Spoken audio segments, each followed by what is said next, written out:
quando veio o estímulo de vou escrever o segundo livro e com uma pegada, um tema tão polêmico?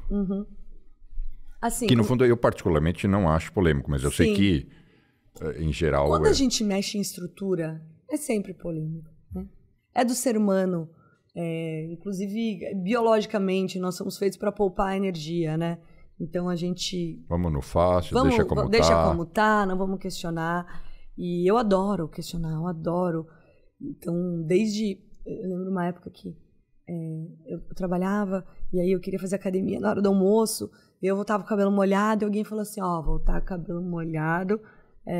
você já não tem esse problema, né, Bruno? Voltar com o cabelo molhado do escritório parece que foi no motel na hora do almoço. E eu falava, cara, não é possível. E aí comecei a falar, gente, posso falar? Quem achar que você para no seu almoço terça-feira, eu hoje, né, com 36 anos, eu paro com 2 filhos, terça-feira, eu vou estar de parabéns, que bom, feliz de quem consegue ir no motel na terça-feira. Mas então, desde essas pequenas coisas, até essa questão estrutural que são os relacionamentos. Por quê? Relacionamentos, eles são a base da nossa longevidade. Né? Tem uma pesquisa de Harvard, uma pesquisa mais longa sobre isso. Bons relacionamentos. Bons relacionamentos. Não tem nada mais valioso e importante. E as relações amorosas, elas são gatilhos para muitas doenças mentais, para assim, acabar com a nossa autoestima, você vê, né, grandes frustrações. E eu sinto que poderia ser muito mais fácil se a gente não adotasse um sistema que a gente nem sabe de onde vem, a gente nunca se questiona, né? Quando a gente pensa em casamento, essa pessoa... a gente nasce e cresce, estou falando nós brasileiros, né? Sim. Por causa da nossa cultura e etc. Exato. Já com o drive de, é assim. Você vai casar, esse é o modelo, é assim que funciona e beleza, segue aí, segue o barco. Você pensa no casamento, você pensa no como. Tem aliança, tem um véu, tem não sei o quê, vou estar com alguém. Mas o porquê você está casado, o que realmente é uma relação, a gente fala pouco. E aí depois a gente se frustra, a gente magoa as pessoas, a gente acaba com a autoestima das pessoas, a gente perde grandes amigos, porque... Não, é julgado socialmente. É julgado, e quando tem um rompimento, as famílias separam. E as crianças que estão envolvidas sofrem muito com isso. Então, quando eu comecei a falar sobre amores mesquinhos, que é o tema do meu TED, que eu fiz lá no estádio, no Allianz, e agora que é o tema do meu livro do ano que vem, é isso. O porquê que nós somos tão avarentos com o nosso amor romântico, né? Porque eu te pergunto, às vezes, situações que se eu falasse...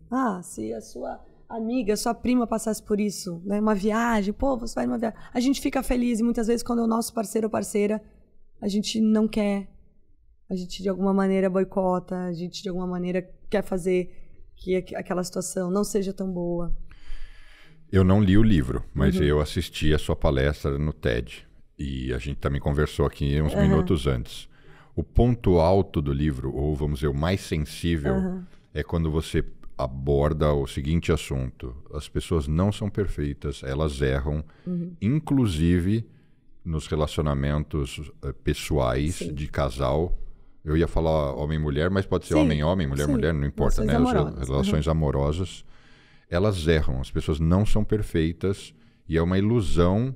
E aí você até, de uma certa forma, você gradua isso, né? Uma coisa é, de fato, uma traição física, mas e o like na foto? E uma eventual tomar um café, e etc, flertar, né?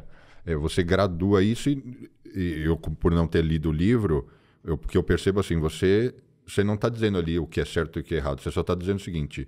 Não tenham a ilusão de que as pessoas não são perfeitas, elas erram e nem por isso a pessoa não presta ou ela...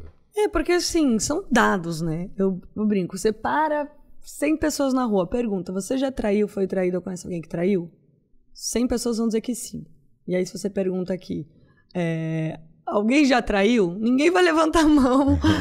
Nem tem 100 pessoas. Então tem algum erro matemático, né? E você sabe que todas as pessoas... E traição isso, né? Não só física, mas... já comentou, já...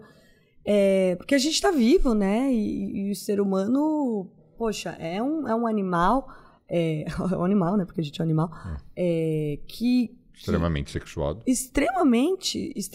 E mais que isso, assim como eu falei, né? Que a gente que preserva a nossa energia, mas também, por que o ser humano, né? Por que a nossa espécie chegou onde chegou? Porque a gente tem a curiosidade. Então, assim, a gente precisa comer, a gente precisa dormir, a gente se reproduz. E o ser humano queria ver o que tinha além daquela montanha, né? Então, ele tem essa necessidade de construir um foguete. Ele tem necessidade de construir a Times Square, né? Então, eu acho que, assim, quando a gente entra no assunto, né, dos relacionamentos, a gente quer apagar isso no outro. Então, você não pode mais querer conhecer, você não pode mais querer se interessar por alguém, você não pode mais querer se divertir, rir. Tem gente que tem ciúmes se a outra pessoa está rindo em outro lugar. Então, quando que a gente se tornou tão mesquinho a ponto de você achar que tem o direito sobre a felicidade, aí indo mais profundo e mais polêmica, né? De uma maneira mais polêmica, o prazer do outro. São questões. Eu nunca falo de certezas, sabe? São questionamentos. Eu saí do meu hotel hoje para vir para cá, eu peguei uma menina do Uber que era muçulmana. E ela veio me falando várias questões da religião dela, interessantíssimas, sabe? E ela fez eu me questionar também sobre várias coisas interessantes. Ela falou assim, você tá andando na rua, tem 2 chocolates. Um tá aberto no chão e o outro tá fechadinho. Qual que você pegaria? Tipo, olha, tem um chocolate. O fechadinho, então. Por que você anda todo aberto, se mostrando seu corpo? Você é muito mais interessante o coberto. É lógico, né? Imaginei os mega feministas, mas a gente teve uma conversa muito interessante, porque não é sobre a verdade, é sobre o questionamento. E aí a verdade, cada um vai escolher a sua. Mas desde que a gente tenha o discernimento, o que se confunde, a gente acha que toma decisões.